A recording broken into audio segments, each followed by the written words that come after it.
starting your journey to financial freedom. Now, you're listening to the New Investor Podcast.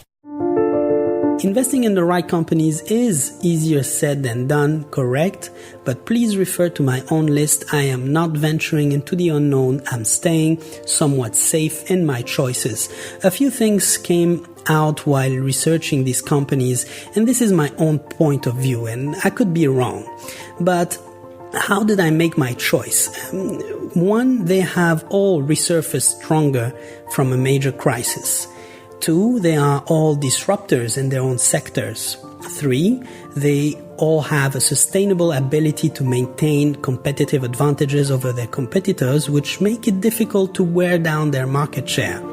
4, they all pay dividends. 5, they will all be around, I believe, and strong in 10-20 years. Even further than that, they all could disrupt the market in the foreseeable future, and I like that.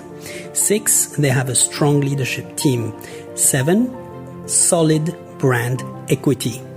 8, 3 of the 5 are recent major holdings of Mr. Warren Buffett.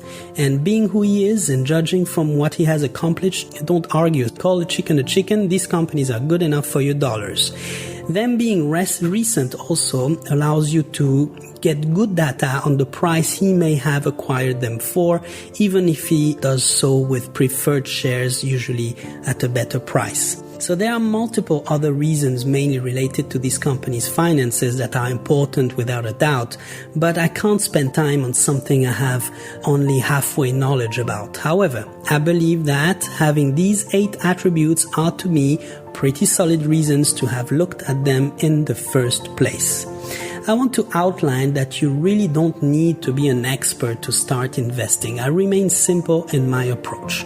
There are 250,000 podcasts out there, hundreds on investing with acute and advanced analysis on the market, ratios and indexes that are here for the trader to make short-term decisions to make a profit. We are not burdened by this. We are looking 10 or 20 years in the future, not tomorrow. So people with over-diversified portfolios and hundreds of millions of dollars invested have teams. They pay millions a year to gather data for them, and even they do not beat the market. What makes you think we will do so with our level of resources? Most people lose on the stock market for forfeiting their ability to be patient, for wanting to be rich quick, which is actually the quickest way not to. As I said before, those who have started investing today, who are willing to sacrifice, be patient, disciplined and resilient, work hard on every front to grow their income, save big and invest big monthly, live with little and not care how they are judged, those young or new investors have already changed their financial future. Some have already made the move that will make them rich in the next decade or two. Investing is all about patience to grab the right opportunity at the right time. If you are going to hold a stock for 10 or 20 years, it is okay to take your time making the right choice, both in company and in price. To all those listening and who have not yet started, that the longer you wait and the more regret you will build along the years. I wonder how many more pieces of content you need to consume on the subject before making your first steps. Which word or seminar or book or podcast or article or TV show will be the one that will change your life? Do you really need all that sound effect and visual effects and decor and glossy book covers or a renowned writer or top of the charts podcast to build up your confidence further to take action? I remind you, this is your own future. Why would the word start not be enough?